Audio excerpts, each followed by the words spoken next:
Yun mga Aji. Ito laban to ng Salmon saka OS. So, parehong loaded. Ito yung load natin mga Aji. Ayan. Kasi lahat ng kalaro natin ngayon, halos naglo-load na. Subukan din natin mga Aji kung working talaga siya. So, ang dami naman nagkalat na load ngayon sa internet. Kapwa-kapwa natin vlogger naglalabas ng mga load kung paano gumawa. So, may paguhin man, unting-unti lang. May tanggalin ka man, may dagdag ka. Napakaunti lang. So, okay, yan yung video mga Aji. So, yun mga Aji. Subukan tayo. Ito yung load. So, yan. Yung ating load. So, subukan natin to.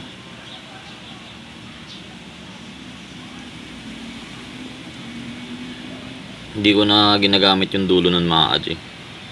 Mas okay sa akin to. Mas sanay tayo dito sa toothpick. So, unti-unti lang. Tignan natin kung kakayanin niya yung salmon. So, yan yan. Pero, jumbo lang yan. Jumbo na gagamba. So, labas natin. Post ko muna. Labas ko yung salmon. So, yun yung kalaban mga Aji. Niloadan na rin natin yan. Salmon. So, expect nyo to talagang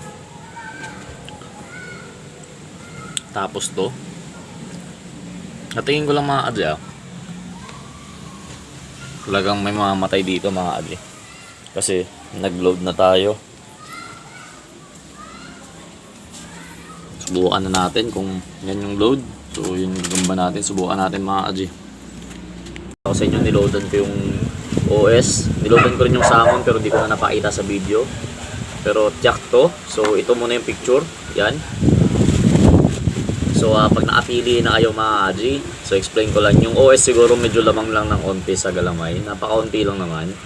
Ayun yung salmon kasi mataba yung paa. So, tignan natin kung anong galaw nung OS. Siguro mga 5 minutes na. Simula malagyan ko. So, ito mga Aji. Napakabigat nung galaw. Yan.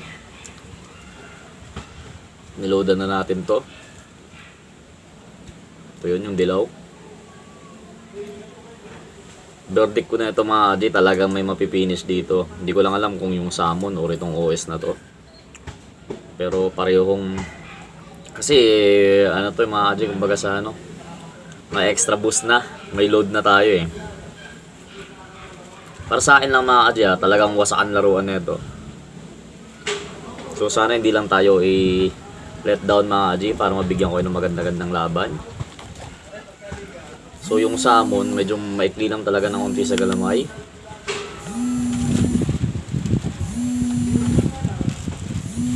Dala mga Aji, kukunin natin. So yan yung gagamba. And ito naman yung salmon. Ang kapit na rin ng lakad. Ayan. So subukan na natin. Ako lang muna yung nagbibideo ngayon. Hindi muna natin si Mahal. So yan ang kapit ng salmon. So game, subukan natin kung kakayanin. Medyo maikli lang ng konti sa galamay itong salmon.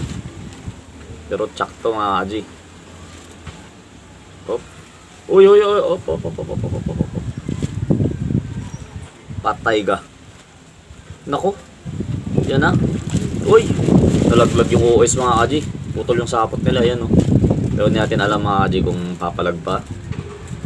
Sa lakas kasi ng hangin. So ayun mga Aji. Laglag silang pareho. So nagkabalunan talaga, dibdiban yung baon nilang pareho. Tingnan natin kung kaagat pa. Ito yung salmon, ito naman yung OS. Nalaglag kasi mga Aji gawa ng lakas ng hangin. Ayan talagang dibdib Kung napasin nyo sa salmon, dibdib. So OS naman yung paa niya. Yan yung XL natin, so sirang-sira na talaga. Nagkabaunan kasi, dibdib talaga. Ayan may umuumbok doon, yung tubig yun. So tignan natin kung kakayanin pa. Kung kaagat pa mga Aji. Ayan grabe, maglalakad bangaw po. Sira na yung paa, naglalakad bangaw pa.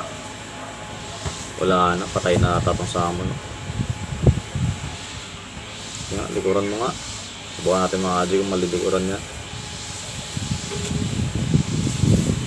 Wala na. Hindi na nakagalaw yung salmon mga kaji.